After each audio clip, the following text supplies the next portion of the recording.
কিভাবে সামাজিকতা রক্ষা করতে হবে। আপনি কারো বাড়িতে হুটহাট করে ঢুকতে পারবেন না। আপনি যদি কারো বাড়িতে ঢুকতে চান তাহলে সালাম দিতে হবে, অনুমতি নিতে হবে, এরপরে বাড়িতে ঢুকতে হবে। বিধানটা কার?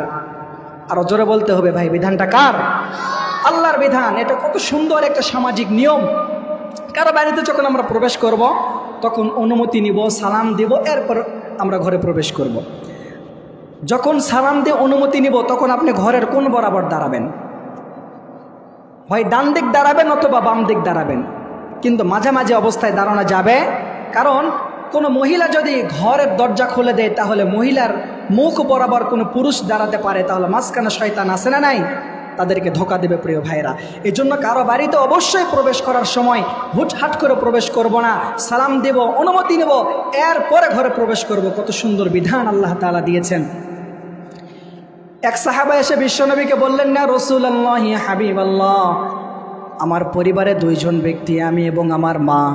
দুইটা ঘর আছে, একটা ঘরে আমি থাকি আর একটা ঘরে আমার মা থাকে। আস্তাদিনু আলা উম্মি, আমার মায়ের ঘরে প্রবেশ করার সময় অনুমতি নেওয়া লাগবে নাকি?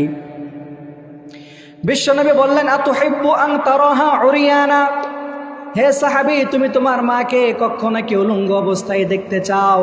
ওই সাহাবা বললেন, কাল্লা, লা, কখনোই আমি আমার মাকে উলঙ্গ অবস্থায় দেখতে চাই না। বিশ্বনবী বললেন, তাহলে তুমি যখন তোমার মায়ের ঘরে প্রবেশ করবা অনুমতি নিয়ে প্রবেশ করবা। তাহলে মায়ের ঘরে প্রবেশ করার জন্য যদি অনুমতির প্রয়োজন হয় তাহলে ভাবির ঘরে ঢোকার সময় অনুমতি নেওয়ার দরকার আছে না নাই?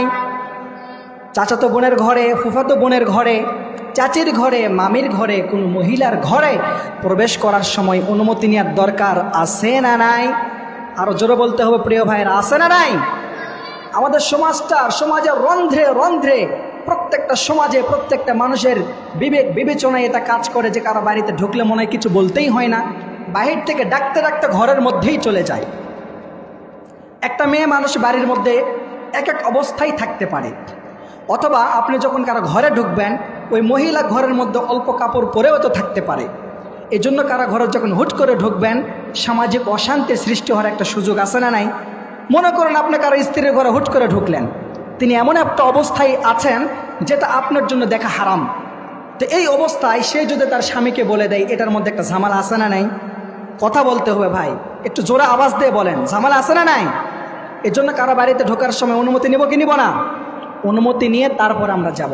তাহলে সূরা হুজুরাতের এই আয়াত থেকে আমরা জানলাম বিশ্বনবীর প্রতি আদব শিখালেন আল্লাহ রাব্বুল আলামিন। নবীর ঘরে হুটহাট করে ঢোকা যাবে না এবং নবীকে বাহির থেকে চিল্লাচিল্লি করে ডাকা যাবে না।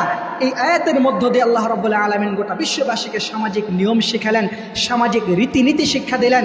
আপনি যখন কারো বাড়িতে যাবেন তখন অবশ্যই দরজায় নক করবেন, অনুমতি নেবেন, সালাম দিবেন, এরপরে তার ঘরে এবং তার বাড়িতে প্রবেশ করবেন। বিধানটা কার?